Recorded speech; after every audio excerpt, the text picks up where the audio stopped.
Alright, so here's what's up. There's a bunch of films that I saw that I just don't have very much to say about, like Isn't It Romantic?, The Hole in the Ground, Triple Frontier, Never Grow Old, and The Highwayman. I like all these movies. I give them all a 7. I recommend all of them. I mean, they're all good. None of them are great. But yeah, they're good. And if you've been thinking about checking any of those out, just do it. I also saw Serenity. That was great, you know. Yeah. Okay, now I'm going to talk about the films that I actually have more to say about. Starting with Captain Marvel. Yay!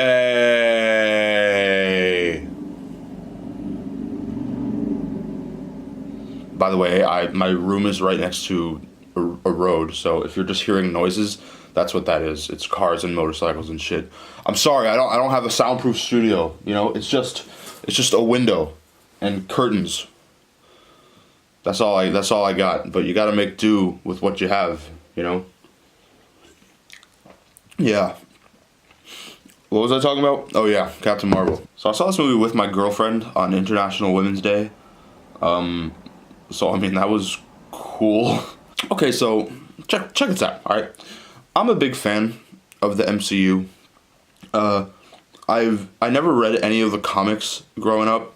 The only like legit comic book, like non-graphic novel, but superhero comic book I've ever read was like Green Lantern, Blackest Night, Brightest Day. Those. That's all I've read. So I'm not like a big comic book fan, but I do really like the movies, and I'm very excited for Avengers Endgame. And I've seen all the films up until this point, and a lot of people have been saying that there's like a superhero fatigue that they've been feeling, just with the like complete saturation of superhero films that we've had recently. And I get it. Believe me, I do get it, but I haven't really gotten there yet. At least not like completely. I'm a little bit. Well, the MCU was kind of on a roll for me for a while. You know, it was like building up and kind of raising in quality as the films were going on, I would say. We got Captain America Civil War, which I loved. Thought was amazing. And kind of, we got the 2017 group of films, Thor Ragnarok, Guardians of the Galaxy Volume 2, and Spider-Man Homecoming, and I really liked all of those. Then we got Black Panther, which I liked, and Infinity War, which I liked. But then we got Ant-Man and the Wasp, which I thought was okay. And I was like, oh, I hope this doesn't mean that the MCU is kind of going to start slipping, because the films in the beginning were good, but I think a lot of us can agree that a lot of them weren't great. Like, whose favorite movie is Iron Man 2?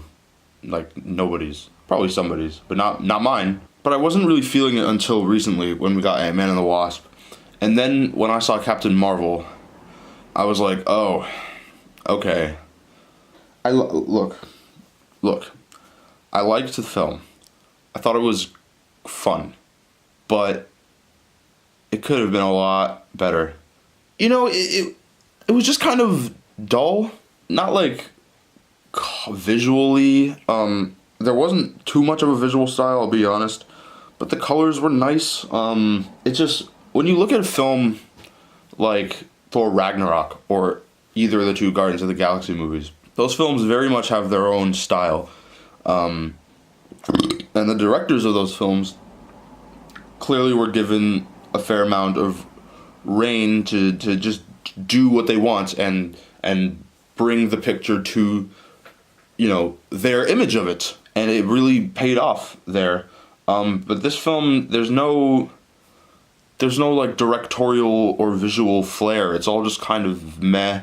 It was directed by Anna Boden and Ryan Fleck, and I haven't seen any of their other films, but I've heard good stuff. And I'm sure they're fine directors, but for this one, this was kind of lacking, I thought. The biggest problem for me, it's very unfortunate, I wasn't that into Captain Marvel as a character. She was pretty wooden. which is weird because Brie Larson is a good actress, at least from the little else I've seen of her.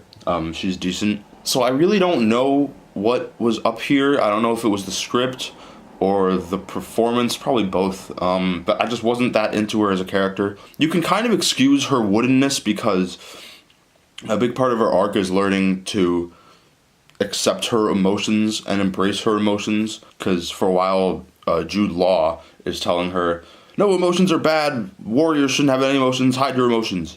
And so you can kind of say that's a reason for why she's just so dry. Like, you can have a character try to hide their emotions and still be an interesting character, you know? And I just didn't feel like they really did that here, unfortunately. Samuel L. Jackson was good. I mean, he's always good. Clark Gregg is good, too. The de-aging CGI on them is so good. It was unbelievable. Like, I was like, wow. And they're not, like, super old guys in real life, or at least they don't look super old. But still, the de-aging, I was like, wow, that really looks like them, what they would have looked like 20 years ago or whenever this film takes place. Also, I got beef with this movie because I read in the cast list early on that Lee Pace was going to come back as Ronan, the villain from Guardians of the Galaxy. And I was like, ooh, that'll be exciting, because I love Ronan. To a lot of people, he's like a forgettable villain, but I just think he's so funny and how like super serious he is compared to the rest of the movie. So it would have been cool. I was excited to see a young version of him. But he's like barely in it, and he doesn't really do anything cool. He just kind of stands there and looks grumpy and says things to his assistant and is a hologram for a second. He doesn't really do anything. I was like, ugh, come on, man. Fuck. You're the guy. You're the guy who almost like destroyed a planet with a hammer thing. Like, you could do something cool other than just standing there. Fuck. So this movie, it had a couple moments, but overall I didn't find it very memorable. But I can't really say I was disappointed in the film either, because I didn't really have any expectations. So that's the trick. If you don't expect anything, you'll never be disappointed. Except I was disappointed in Ronan. That I got beef with that. Beef. So yeah, I mean, that's pretty much all I have to say about this movie. I'll give it a 6. Kind of a generous 6, but a 6 nonetheless. Us. Oh yes. Oh boy, I was very excited for this. I loved Get Out. I loved it. I loved it so much. In fact, it's the most recent film that I've seen that I've given a 10 out of 10. It's the most recent one. There hasn't been one that I've seen since.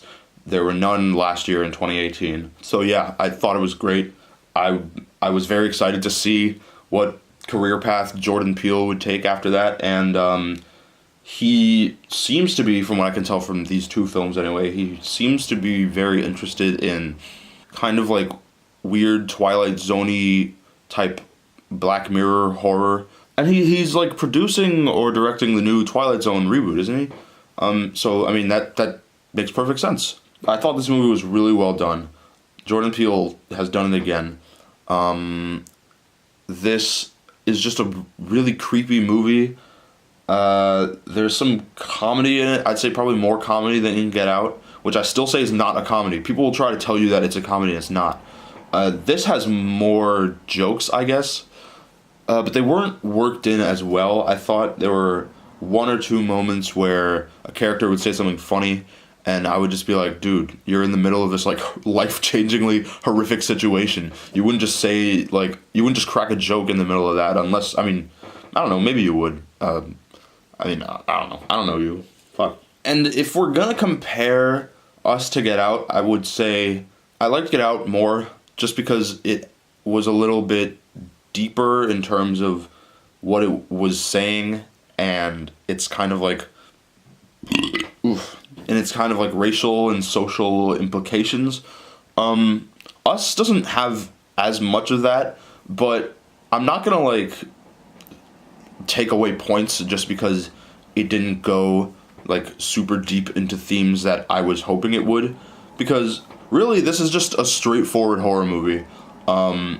that can be interpreted in a few ways. You know, I've heard people say that this movie has symbolism relating to class issues, again with like racial issues. I didn't see any of that, but I think it's cool that the film can be interpreted in multiple different ways, where to some people it can seem like just a straightforward horror film, and to others it can be seen as this like grand statement. Winston Duke and Lupita Nyong'o are in this movie. Hashtag Black Panther reunion. And they're both really good, and their kids are really good too. All the performances, at least from the four main leads, are pretty solid, especially considering the fact that not only do they have to play themselves as their characters, but they also have to play evil versions of themselves. And they're not like the same people. You know, Winston Duke's character, he's like your classic dad. You know, he's making a lot of dad jokes, and he's kind of a goofy guy. But his like counterpart is like this big, just like really angry, you know, really scary dude. And like normal Winston Duke is like, oh fuck, I'm terrifying. And so I liked that. I liked that the performances were good enough to sell the duality, I guess. Yeah, this was just a really solid movie with a really good soundtrack. Again, I love the soundtrack of Get Out, and this one is also really good. Yeah, solid film. I'll give it an 8. Thumbs up. I haven't seen it a second time, and I think I need to, just to get like a handle on everything, because there's a few things that I wish were explained a little more. But yeah, other than that, this movie was really good. I definitely recommend it. Definitely. Dumbo is the latest Disney live-action remake. Oh my god, I cannot believe we're about to get 3 of these in 1 year. We had Dumbo, and later we're gonna get Lion King and Aladdin. And I'm not excited for like any of them. And I like all the movies that they were based on. I like the original Dumbo, I like the original Lion King, I like the original Aladdin. I don't think any of them are great, but I like them all.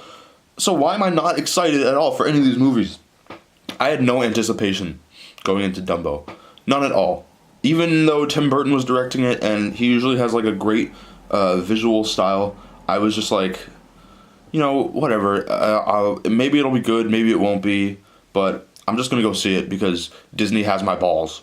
And yeah, like I said earlier, you can't really be disappointed if you didn't have any expectations to begin with, and that was exactly my experience with Dumbo.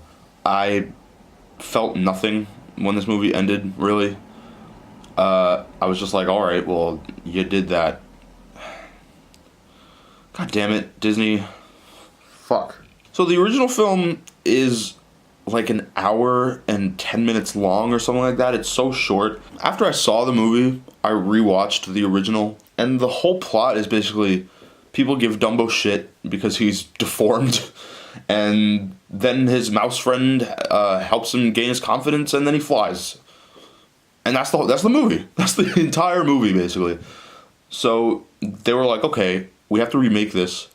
Well, we don't have to, but we're gonna because money. So how are we gonna stretch this plot into an hour and 40 minutes or however long the movie is? Well, because the racist crows in the original film were problematic, we're gonna remove them completely, and instead it's going to be these 2 children that are the ones who teach Dumbo to fly. And they're not gonna have any personality, because personality is bad, and their dad is going to be played by Colin Farrell, and he's going to be doing an American accent, because every time Colin Farrell plays an American, it's super boring, and we wouldn't want an Irish guy just walking around in America, because seriously, I like Colin Farrell, but every time he plays an American, I'm just like, he's always good. But it's just every time. Whenever he loses the Irish accent, I'm just like, man, go back to that. Go back to your roots. And he's boring in the movie, and his kids are boring, and the little girl has, like I said, no personality. They give her like she's like into science, and throughout the film, she's like science. Science is important. Science. And I'm like, yeah, okay, science, great. Do you have a personality? No? Alright, then, fuck it. The little boy was really not that good, and I feel bad criticizing child actors, but I mean, it's true.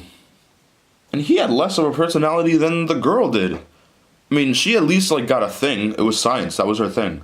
He barely has any lines. And when he does have lines, they're not very well acted. So, yeah, Dumbo. Ugh. I just, like,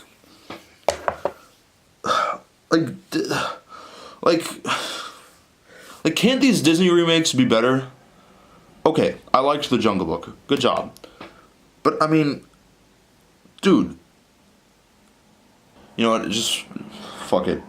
I'll go see The Lion King and Aladdin when they come out, because Disney at this point is a lap dancer, and I'm just her sweaty client, forcefully shoving dollar bills into her undergarments, just hoping she'll give me a happy ending I know I'll never receive. And, man, I would just like to climax already. Can I climax? Oh my god, I'm ridiculous. I'll give Dumbo a 5. And even Tim Burton was just like, I don't know, usually he can bring some sort of visual flair to his stuff. Like, even Alice in Wonderland, his version, which I didn't like, it at least was, like, kind of visually interesting, kind of. But, like, the art direction in the original Dumbo is weirdly way better. Everything just looks fake in this one. And everything looks fake in all those Aladdin trailers, and I'm out of things to say. So let's move on. Okay, so that's it for the new films I saw in March. However, it is April 6th right now, and there are some films that have come out this week that are fresh in my mind, so I'm just going to talk about them, and I might bring them up again in my April video, but we'll see. But I just wanted to get my thoughts on them out now, just as close to their release as possible, just because. So let's talk about those. First of all, Shazam. I'm liking the turn that the DC Extended Universe has done.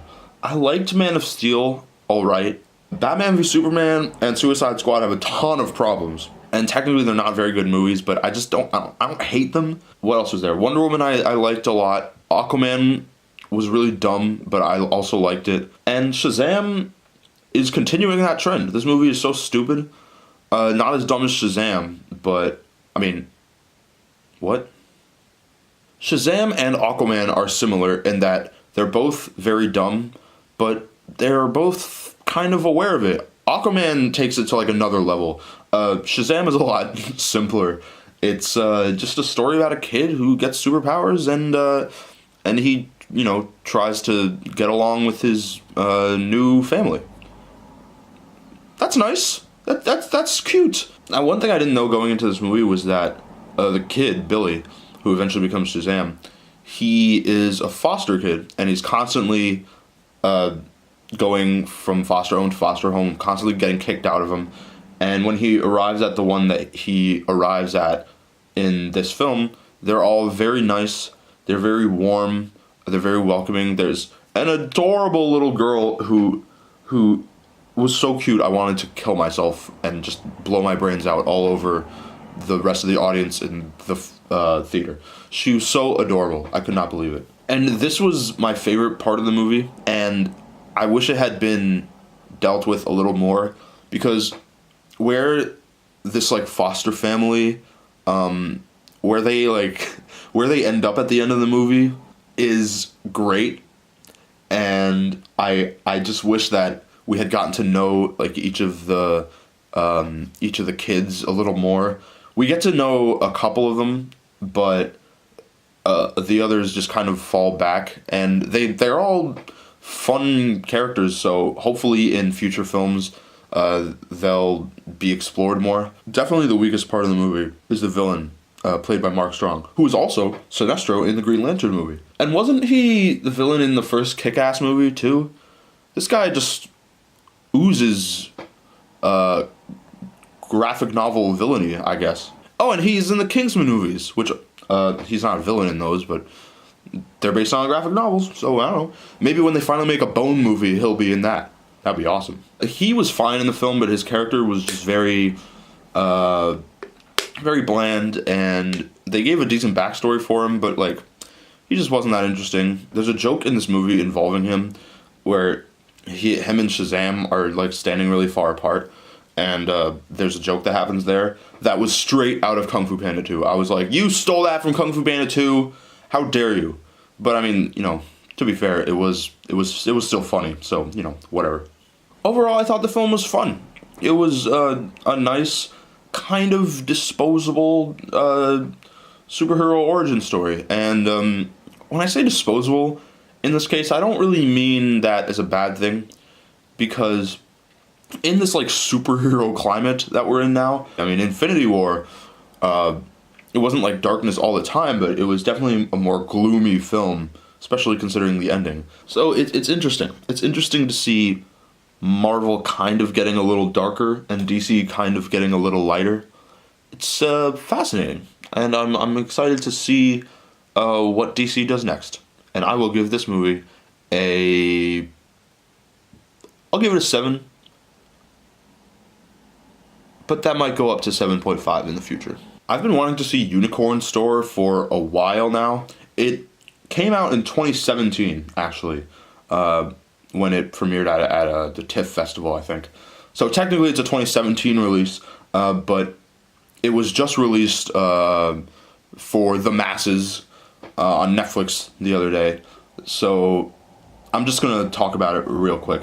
I think I've liked this movie more than most who have seen it at this point. The IMDb rating is pretty low, but I think a lot of that is because a lot of men butthurt at Brie Larson's Twitter comments or whatever the fuck they were, which I don't even care about getting into in this video right now. So you can look that up. But there's a lot of 1-star votes on the IMDb page for this movie, which I don't know. After seeing the film, I can't believe that many people would disproportionately hate this movie so much. You know, I would see why people would dislike the movie, but that many people giving it a 1, that just something seems off. And I thought the film was interesting. Thought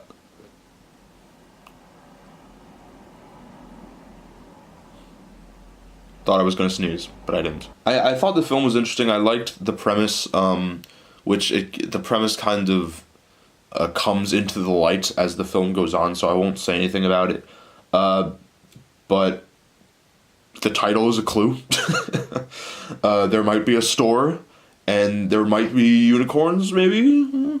There's a few kind of, like, cliche moments. You know, the whole prospect of the struggling artist who just wants to express themselves, but the man won't let them. It's basically that, but that's only a part of the movie. That's not the whole thing. So yeah, this is Brie Larson's directorial debut, and she does a pretty good job, I think. And Samuel L. Jackson is great as usual. I like that Samuel L. Jackson and Brie Larson have this like friendship. You know, they were in this, and then they did Captain Marvel together, and they have good chemistry. Not just they have good chemistry in this movie, but also in Captain Marvel too. That's something I forgot to say. Was that their banter was actually one of the highlights of the film. Bradley Whitford and Joan Cusack are really great as Brie Larson's parents in the film. There's a romantic sort of subplot that I thought was done really well. I liked the guy. You know, he was cool. It's just a solid film. I think I liked it a little more than most. Yeah, I'd say check it out. The IMDb rating might be a little screwy, but don't let incels get you down. You know what I'm saying? And finally, I just want to talk about The Missing Link for a little bit.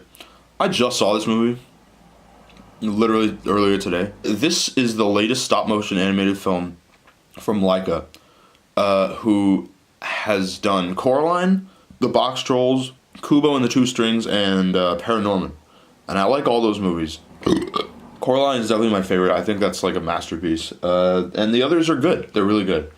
Now, all the other Laika films, Box Trolls is probably the least of them. They're obviously like geared towards children, but they definitely there's darkness in them.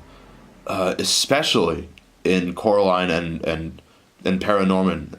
Those films go to some very dark places, and I love that. I love that about Laika, is that they're not afraid to go there. After seeing the trailers for Missing Link, I was expecting it to be more geared towards the younger audiences, whereas the other films I would say were probably more for older kids, just because there were scary moments. And after seeing the film, I would say that that's accurate. This is definitely for younger kids and families, and of course kids at heart like me. But it doesn't go as gloomy as those other films. There's no little girls being murdered because they were suspected of witchcraft. That's all I'm saying. It's not nearly at that level, but it's still good. I liked the film. Hugh Jackman is really good as the lead. Zach Galifianakis is good as the Bigfoot guy. Yeah, it's interesting that Warner Brothers gave us Smallfoot at the end of last year. Now we're getting this film, and then later on we're going to have Abominable from DreamWorks. And it's just kind of funny that there's going to be this trilogy of late 2010s Yeti films. Like, is this another, like, Ants, Bugs Life, The Wild, Madagascar, Shark Tale, Finding Nemo type of thing, but this time with 3 studios instead of just 2? That would be... I don't know. I'm just interested to see how these films stack up against each other. I thought this was better than Smallfoot. If I'm gonna compare them arbitrarily, I would say this is better. And while I'm more like Laika when they're doing darker stuff, I think this is nice in that it shows that they have range. This comes from one of the 2 directors of Paranorman, and yeah, it's cool to see that this company can sort of branch out a tiny bit, and it's cool. I'm still excited to see what they're gonna do in the future, and I'm glad that they've made another good film. They're batting 5 for 5 right now. That's impressive. I mean, Pixar's first 5 films, not all of them were great. Same with DreamWorks, same with Disney, and I don't love all of Laika's films so far. I'd say this and The Box Trolls are kind of tied at the bottom of their whatever ranking order I would give their films, but I like them both a lot still. So good job, Laika. Keep doing what you're doing. You're making me proud as an animation student who doesn't want to do animation. But still, I have a lot of respect for the medium, and I just love when I see a good children's animated film, and I can just feel like the kids in the audience, their lives were enriched by the experience, and it's nice. It's a nice feeling to have. Good job, Missing Link. I'll give you a 7.5. I think. I don't know. I need to reflect on it a little more. I think some of the humor wasn't great, but it did make me laugh a few times, and I just thought where this film ended up for all the characters was nice, and it's a nice message, and I would be excited to see a sequel to this, honestly. I don't think they are going to do it. I don't know. I just feel like a sequel from Laika would be kind of weird. But they've only made five films at this point, so it's not like you can, assume what they're going to do in the future. But yeah, that would be cool. I wouldn't be against that. So, yeah, that's the stuff I saw. And I'm kind of sweaty, so I'm going to take this off, and I'm going to eat some peanuts. And you have a very sexy evening, my friends.